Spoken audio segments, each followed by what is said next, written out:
Baruch Hashem, vous pouvez remercier Hashem, vous avez trouvé Rabbeinu.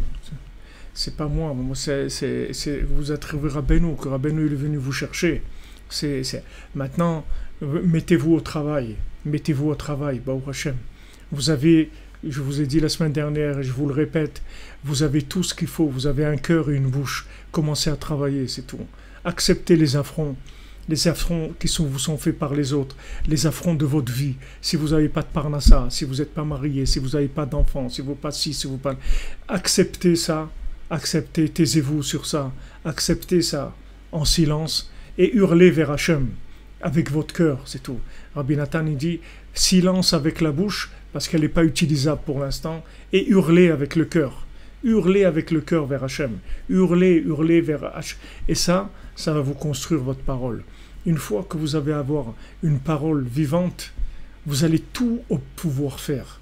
Vous allez tout pouvoir faire. Vous n'aurez aucun problème. Vous allez tout résoudre, tout dans votre vie. Tout, absolument tout. Vous pourrez même créer des choses qui n'existent pas avec votre parole. Vous allez créer des situations qui n'existent pas. Vous allez transformer des gens qui sont intransformables, incurables. Des gens incurables, vous allez les transformer. Incurables, que tous les gens ils les ont jetés. Ils sont incurables, ces gens-là. Bien sûr, ils sont incurables dans un monde de gens qui aboient. Mais dans un monde de gens qui parlent, s'il y a la parole, bien sûr qu'on peut les soigner.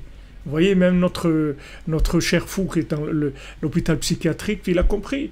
Quand le docteur il lui dit « C'est quoi vous faites là ?» Il dit « Vous voyez bien, c'est une brosse à dents. » Et quand l'autre il part, il appelle Médor. Pourquoi? Parce qu'il sait que s'il lui dit à l'autre que c'est Médor, ça y est, il va l'enfermer. Il va lui mettre la camisole. Il ne peut pas parler. Parce qu'il sait qu'il est dans un monde de gens qui aboient. Il ne peut pas parler. Donc tant que maintenant vous n'avez pas une parole, que cette parole-là, elle est construite, c'est-à-dire elle a toute l'énergie du pouvoir divin dedans, alors vous taisez, vous intervenez le moins possible.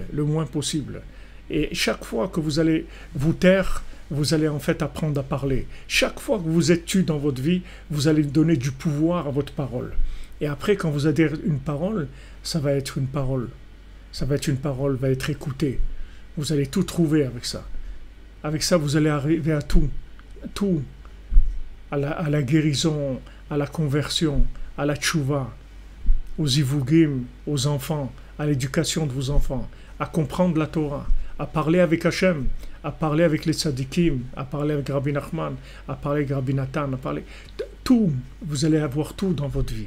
Et c'est pas difficile, vous l'avez sur vous déjà, vous avez tous les outils qu'il faut. Juste il faut se mettre au travail, c'est tout.